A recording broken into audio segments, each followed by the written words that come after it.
سلام دوستان عزیز، امید است که جور صحتمند باشید. بازهم با یک ویدیو جدید در خدمت شما هستم. در این ویدیو نحوه ساختن لوگو با موبایل برایتان آموزش میدهم. برنامه پیکسل را از پلی استور تلفنتان دانلود کنید. بعد از که این برنامه را باز کردین،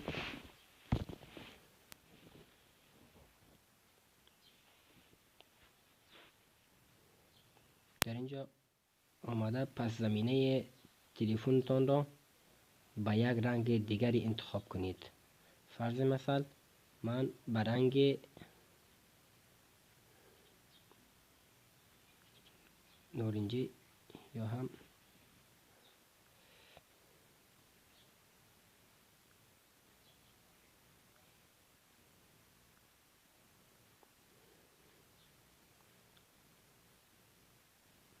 مثلا من رنگ پس زمینه را به رنگ زرد انتخاب کردم.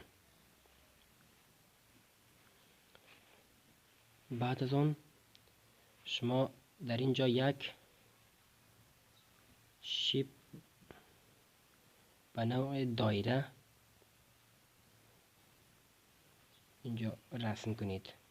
بعد از آن رنگ این را به رنگ دلخواه خودتان انتخاب کنید. فرض مثال من به این رنگ انتخاب کردم.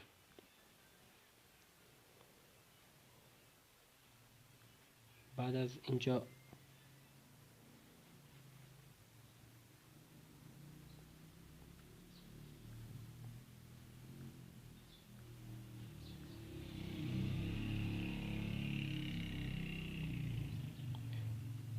آمده استروک را روشن کرده، کمی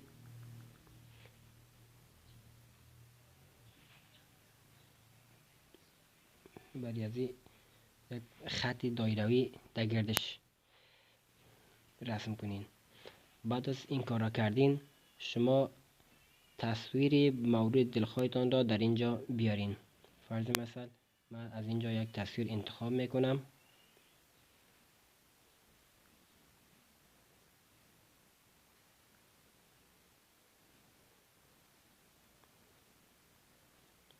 فرض مثال من میخواهم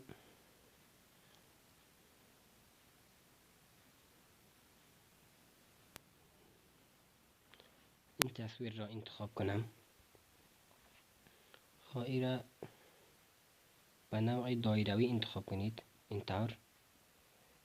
بعد از که بالای اینجا آمدین، این را کمی خرد کنین. فرض مثال من به این طوری خرد کردم.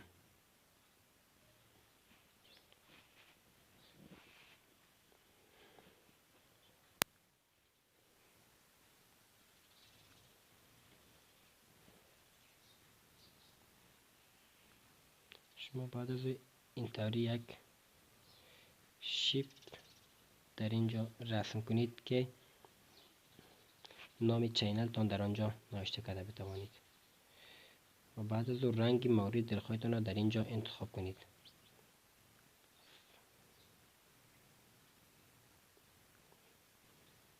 فرض مثلا من با این رنگ انتخاب کردم. بعد از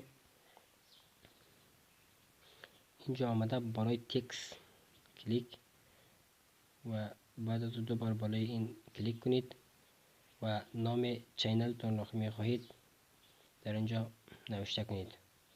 مثلا ما نوشته میکنم که افغان آرت.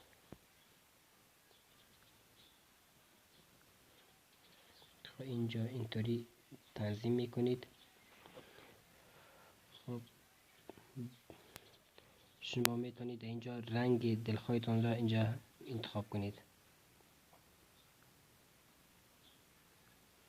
و همچنان میخواهید که اینجا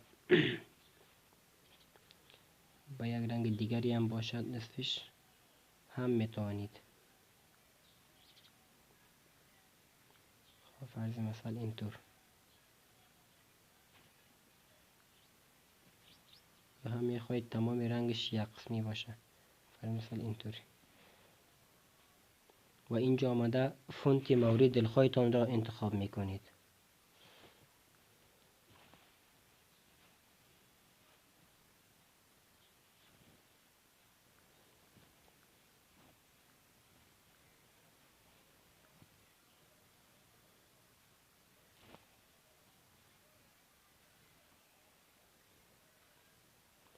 خب لوگوی ما ساخته شد. بعد از ایره سیو از ایمیج کرده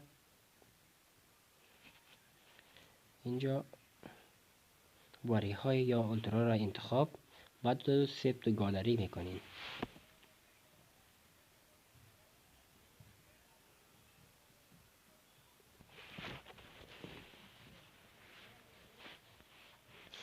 خب لوگوی ما ساخته شد. حالی میخواهیم که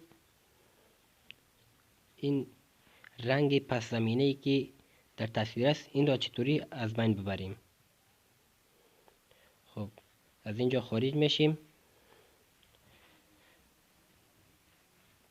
برنامه بک‌گراند ایریسر را باز میکنیم.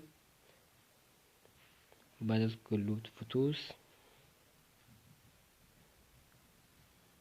اینجا همو بر چی که جور کرده بودیم لوگوی کی را انتخاب، بعد از اینجا آتو را انتخاب میکنیم. آتو را که انتخاب کردین بالا اینجا کلیک میکنین، میبینین که اما پس زمینه برنگ زرد بود از بین رفت. بعد دن میکنین، این ساب میکنین، میبینین که چنل آرت ما ساخته شد. تشکر از تماشای این ویدیو. اگر تا هنوز چنل ما را سابسکرایب نکردید چنل ما را سابسکرایب کنید و علامه زنگوله که در بغلش هم هست آن را هم فشار دهید. نظریات نیکتان را با ما نیز شریک بسازید.